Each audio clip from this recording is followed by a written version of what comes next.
Let me pitch a little secret at y'all.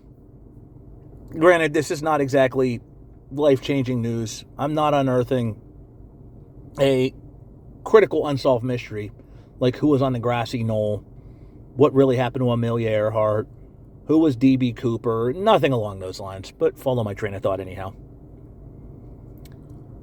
Sports fans, in general, are by and large some of, if not the most fickle, transactional, flaky bunch of human beings that you will ever encounter.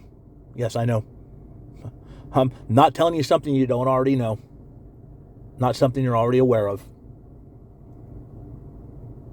One fan base who fits this demographic to a T is Pittsburgh Pirate fans. Granted, Pirate fans are far from the only ones who possess these traits. However, they are the topic of this video and the current ilk of my ire. Let's give you a couple of examples. 24 hours ago, Carmen Mlodzinski was the biggest martyr since Jesus Christ in the city of Pittsburgh.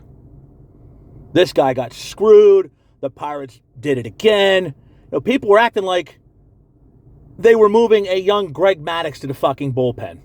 Okay. Today, Mlodzinski was put on the restricted list by the team. And all of a sudden, he went from the biggest martyr to enemy of the state very quickly. These same people who were crying foul and using this move as their latest reason to shit all over the franchise suddenly think he sucks.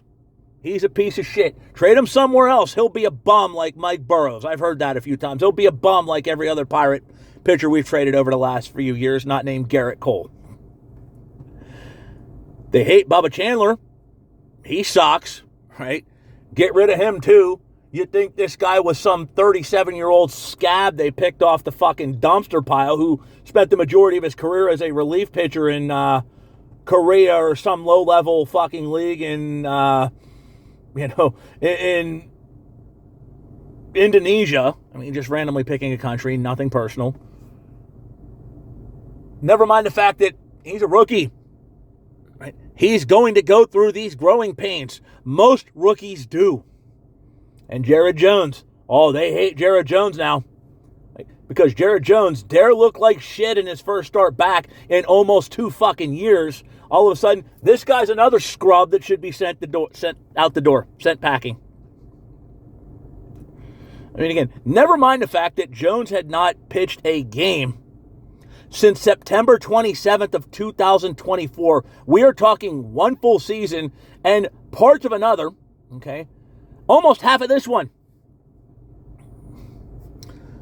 We're talking over 600 days since Jones went out there and threw a pitch, had major surgery. He's got some rust to kick off the tires, okay? He's got to get his footing back. But because he did not go out there and look like the second goddamn coming of Pedro Martinez, he sucks.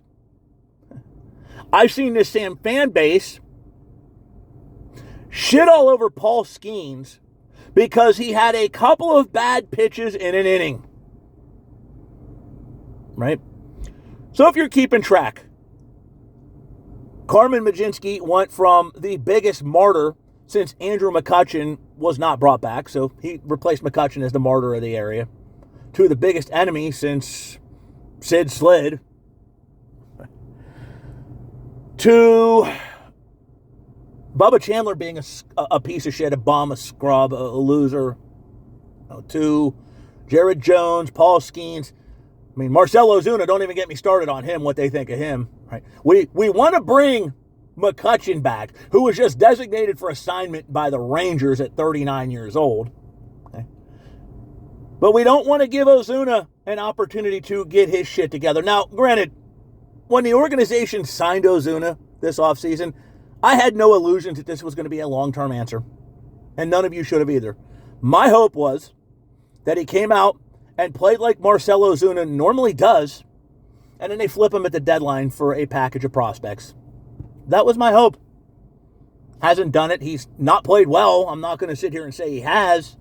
But we want to bring Andrew McCutchen back and send him packing. Let me reveal something to you, okay? There is a better chance of Ozuna getting his shit together at 33 than there is of McCutchen getting his shit together at 39. Common sense. I get it, though. I get why Pirates fans are so damn jaded. Y'all have been kicked in the balls repeatedly for over 30 years now. It has been a nonstop nightmare, by and large, since Sid slid. So I get feeling jaded. I get we've seen many prospects come through the ranks that had a lot of hype. It failed miserably. Fair play, right? Brian Bullington, John Van Benscoven. I mean, I could go on and on and on of prospects that everybody thought was going to be the king shit that were just a shit.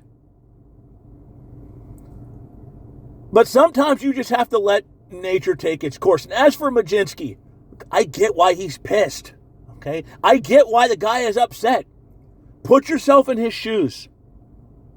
Now, am I saying he's a second coming of Greg Maddux? No. Okay?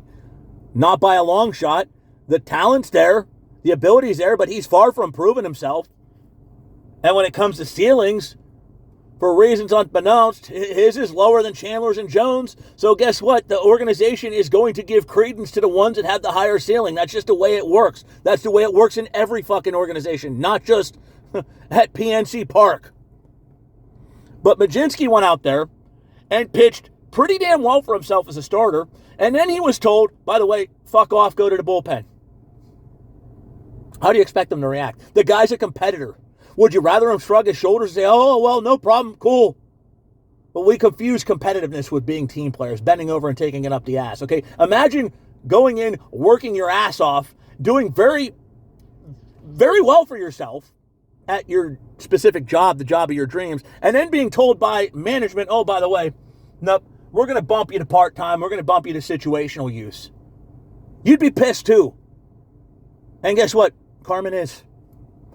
Whether pissed off becomes a distraction, I don't know. I mean, he answered those questions from the media very respectfully. So I'm going to give him that much. But again, fan base, fickle as fuck, transactional as fuck. They changed opinions like a unmedicated person with bipolar disorder. They change their views on somebody quicker than they change their fucking underpants. It's sad, really. But that's the way fickle fan bases operate. And that, by and large, is sports fans as a whole. Thanks for listening.